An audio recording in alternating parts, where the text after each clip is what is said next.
Most people beg God for wealth they have already been given. They fail because they ask as beggars, not as heirs. And so the abundance meant for them passes into hands that already believe it is theirs. You have been taught to pray for rain when you are standing in the river. You have been taught to wait for a sign when your entire life has been the signal. And every hour you spend hoping is another hour the universe waits for you to finally act as if the answer is already yes. Pause, act as if God has already made you rich. This is not arrogance.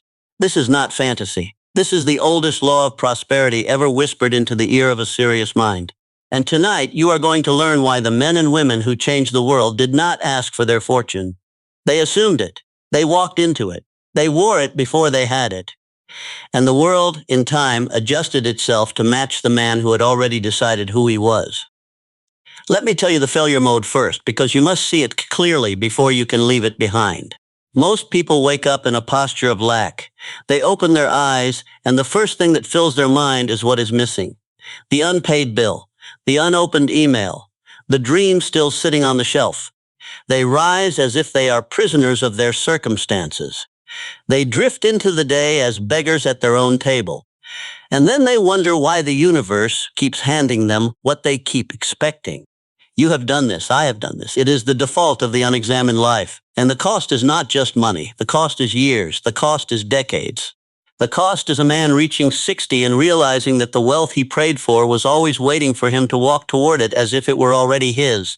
Here's the thing. The universe is not withholding. The universe is mirroring. And a mirror does not create the face. It reflects it. Pause. You must become rich before you are rich. That is the thesis. That is the whole teaching. That is what every prophet, every philosopher, every industrialist who built something out of nothing understood in their bones. You must become rich in mind before the ledger will ever agree. Now here's the truth. There are principles that govern this becoming. Not tricks, not hacks, principles. And I am going to walk you through them slowly, because you are not going to remember these tomorrow unless you feel them tonight. The first principle is simple. Assume the posture of the heir. You have been praying as a servant when God made you a son. You have been asking for permission when the inheritance was signed the moment you drew breath. Most people believe wealth is granted. It is not granted, it is claimed. It is claimed by the man who wakes up and moves through his day as though the check has already cleared, as though the door has already opened, as though the answer has already been given in the affirmative. Think of Edwin C. Barnes, a man with no money, no reputation, no connection to the great inventor Thomas Edison. He arrived in New Jersey looking like a tramp who had ridden the rails. And yet, when he walked into Edison's office, he did not ask to be an employee. He announced that he had come to be Edison's partner. Edison later said, the man looked like an ordinary tramp, but there was something in his face, something in the set of his jaw, that said he had already decided the matter. Barnes did not have the money. He did not have the credentials. He had the posture. And within a few years, he was rich beyond any expectation he had arrived with. So today, walk into your day as an heir. Sit in your chair as though the inheritance is already recorded. Speak to your work as though you are the owner of your own fortune. This is not pretending. This is remembering. The second principle. Feel it before you see it. Faith is not belief in what might come. Faith is the felt sense of what already is. Most people wait for evidence before they will feel wealthy. And so they never feel wealthy because evidence follows feeling, not the other way around. The feeling is the seed. The evidence is the harvest, and no farmer ever screamed at the soil to produce the crop before he planted. You must feel rich now, not later now. Sit in your quiet moment and feel the gratitude of a man who has already received. Feel the ease in your shoulders. Feel the certainty in your chest. Feel the calm of a man who no longer has to prove anything to anyone. That feeling is the magnet. That feeling is the summons. That feeling is what draws the world into alignment with the inner decision. Pause. The feeling is the fortune. The rest is just paperwork. The third principle, speak as one who already has. Watch your language for one day, just one day. Count how many times you say, I can't afford it. Count how many times you say someday. Count how many times you speak of your life as though it is happening to you rather than through you. Every one of those sentences is a brick you are laying in the wall between yourself and your inheritance. Every one of those sentences is a paintbrush painting poverty onto the canvas of your future. Now here's the truth. The tongue is the rudder of the ship, and a ship without a sail drifts wherever the current pulls it. But a ship with a rudder held firm moves against the wind toward the harbor its captain has already decided upon. So today, change one sentence, just one. Instead of "I can't afford it," say "I am choosing not to allocate to that right now."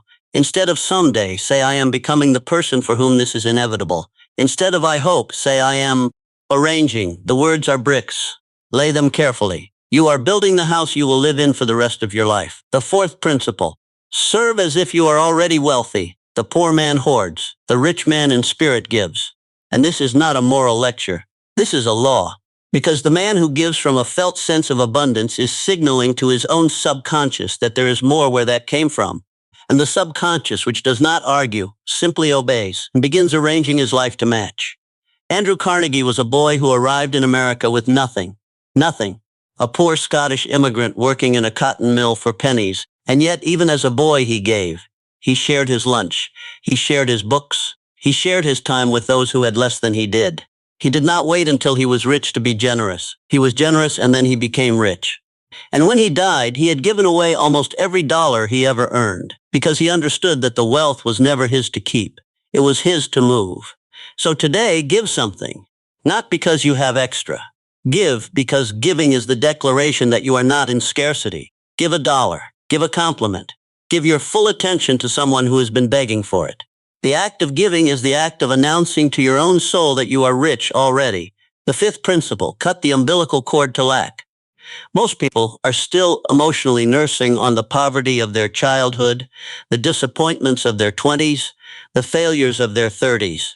They carry it with them like a suitcase they refuse to set down, and every morning they open that suitcase and rehearse the reasons they cannot rise. This is not memory, this is worship. And what you worship, you become. You must sever it. You must decide cleanly and finally that the story of what happened to you is not the story of what will happen through you. The past is a garden with thoughts as soil, and you are the gardener. You can pull the weeds, you can plant new seeds, you can water what you want to grow. But you cannot do it while you are on your knees weeping over what did not bloom last season. Here's the thing: history remembers a few. It remembers the ones who set the suitcase down. The sixth principle: move before you feel ready. Motivation follows movement. It is not the cause of action. It is the effect of action. Most people wait for the feeling to arrive before they begin, and they will die waiting, because the feeling is on the other side of the beginning. The feeling is what shows up after you have already picked up the shovel and put it into the ground. Walt Disney was told his ideas were foolish. He was fired from a newspaper for lacking imagination. He went bankrupt more than once. He built a mouse into a kingdom while men in suits laughed at him. He did not wait for the world to give him permission. He moved, and the feeling and the fortune and the empire all followed the movement. So today, do the 5-minute thing. The one thing you have been putting off because you are waiting to feel ready. Set a timer. Move for 5 minutes. That is all. Because motion is the match, and the fire will come. The seventh principle: guard the gate of your mind.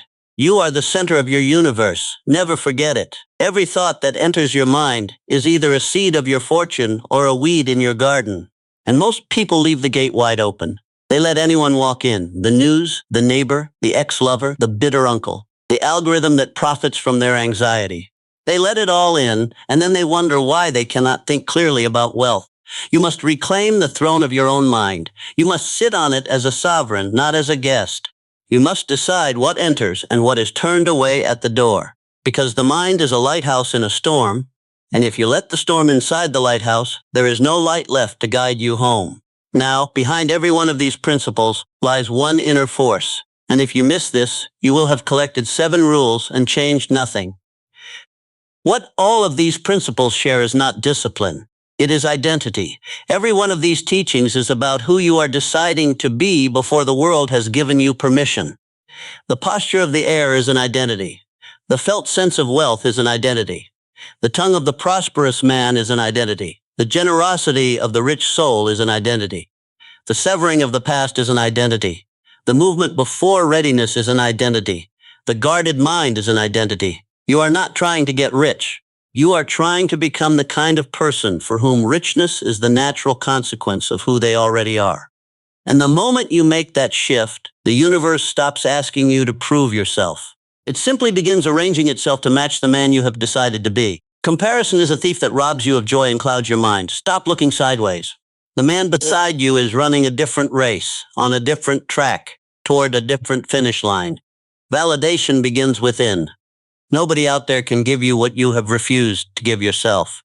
And before the world believes in you, you must believe in yourself so completely, so quietly, so unshakably, that the belief becomes a gravity the world is drawn into.